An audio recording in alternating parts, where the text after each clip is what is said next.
Assalamualaikum warahmatullahi wabarakatuh. Saya Faramita Rizkia, NIM C1C01818188. Di sini saya akan mempresentasikan materi tentang filosofi riset dalam bidang akuntansi keperilakuan. Pertama yaitu paradigma Dillard dan Becker. Akuntansi sebagai pengetahuan manusia dapat dipandang menurut paradigma tersebut. Paradigma ini kemudian dikembangkan kembali dengan Dillard dan Becker pada tahun 1997 menjadi 4 paradigma, yaitu fungsionalis, interpretif, strukturalis radikal, dan humanis radikal. 4 paradigma menurut Dillard dan Becker itu tadi yaitu paradigma fungsionalis. Paradigma ini merupakan paradigma umum dan sangat dominan dalam riset akuntansi. Paradigma interpretif, pendekatan ini menitik beratkan pada peranan bahasa, interpretasi, dan pemahaman dalam ilmu sosial. Paradigma strukturalis radikal, aliran ini mengasumsikan bahwa sistem sosial mempunyai keberadaan ontologis yang konkret dan nyata. Paradigma humanis radikal, paradigma ini didasarkan pada teori kritis Frankfurt School dan Habermas. Paradigma akuntansi kritis. Paradigma sistem akuntansi kritis yang cara pandangnya melalui refleksi sistem akuntansi kritis, di mana penilaian didasarkan pada nilai objektif pada konsep ekonomi magnitalis. Teori paradigma menurut Matesic tidak berkaitan dengan penyelesaian masalah ketersaingan, melainkan dengan proses penilaian, di mana penilaian didefinisikan sebagai nilai objektif yang didasarkan pada konsep ekonomi marginalis. Selanjutnya, perkembangan terakhir.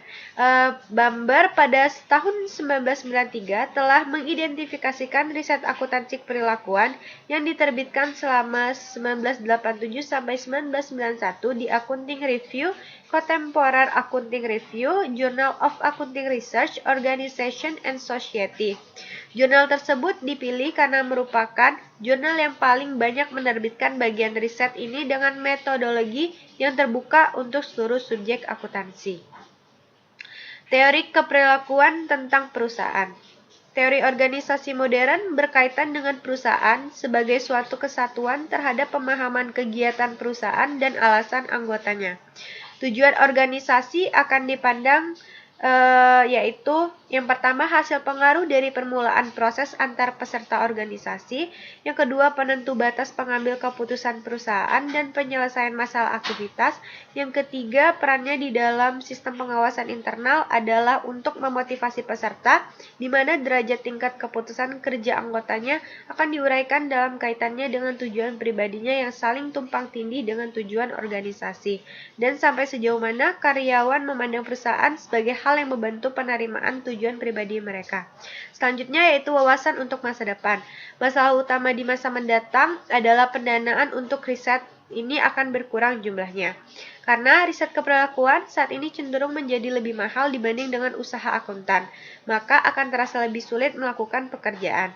Terbatasnya sumber dana ini perlu mendapat perhatian khusus dari para subjek profesional yang mampu.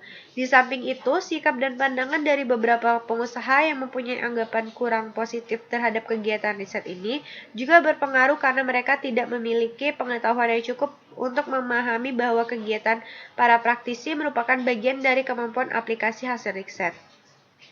Kesimpulan yang dapat kita ambil yaitu mendiskusikan tentang asumsi-asumsi yang membangun akuntansi keperilakuan berdasarkan gambaran dari Burrell dan Morgan.